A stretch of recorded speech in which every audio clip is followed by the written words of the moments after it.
Hurricane Harvey is ripping into the Gulf Coast. Residents of Texas, Mississippi, and Louisiana now bracing for the worst. This storm is expected to stay over the Texas coast for days, dumping more than 2 feet of rain before moving to Louisiana. The most difficult was definitely the water, by far. The flooding conditions were horrible. We had the walls vibrating, the roof popping, we had water coming in through the roof. So much water. The flooding just was unbelievable. Never in my career did I think being a Flower Mound firefighter I would respond to an incident to this magnitude. Hurricane Harvey made landfall as a Category 4 hurricane. It was one of the most devastating storms to ever hit the state of Texas, and a lot of resources were mobilized, and the Flower Mound Fire Department was happy to help answer that call before, during, and after landfall.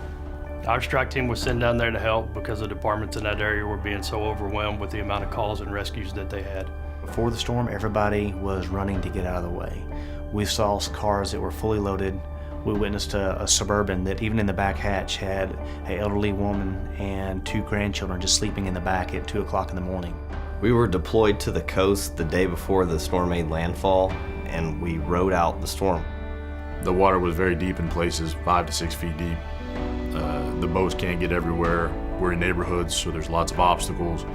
So things like fire hydrants, you can't see those.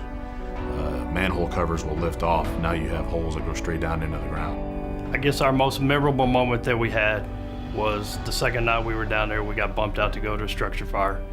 When we get there, we had to wade through 4 feet of water to get to this residence that was on fire. A lot of people say, why were y'all worried about fighting that fire? But we were able to save some of the people's possessions inside that house. It was just getting dark. There's flooding all around, and we are driving past an alligator farm. There's the signs up, and everything is flooded. So I'm wondering to myself, did they get the alligators out, or are they in the water that's all around us? We had several neighborhoods that were very much in danger. We went into one neighborhood, we could see the fire hydrant. Before we made it back out of the neighborhood, the fire hydrant was already submerged completely. So we were in quite a hurry to get those people out. We pretty much were working 15, 16, 18-hour days. The sleeping conditions that we had while we were down there were less than desirable. A lot of the places we were, there was no communication. Cell towers in an entire area are gone. It was a lot of take your own food, take your own water, and you may be there for 24 to 48 hours until fuel trucks get there. We'd catch a little sleep in the middle of the night. Sometimes we'd get woken up and have something that came up. What we were thinking we were going to do the next day did not always happen. It would change. So we'd get up the next day, get dressed, and we would do it all over again. Yes, my family wanted Dad home, but they knew that I was down there making a difference, doing what I was trained to do, and I was helping other people. The thing that got me was everybody coming out to help each other. People, I think, are just like people that live further up in north part of Texas or anywhere else. They're Americans, they're us.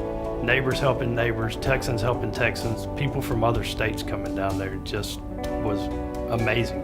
The state of Texas is learning from this. We're all learning how to handle the scale of event. You want to say that we're very prepared for these events to happen, and it's really opened my eyes that no matter how well that we think we're prepared, Mother Nature has a different perspective on what she wants, and her fury can be very bad. What we did here will better prepare us for our next response, because I'm sure it will come at some time, and when it does, we'll go.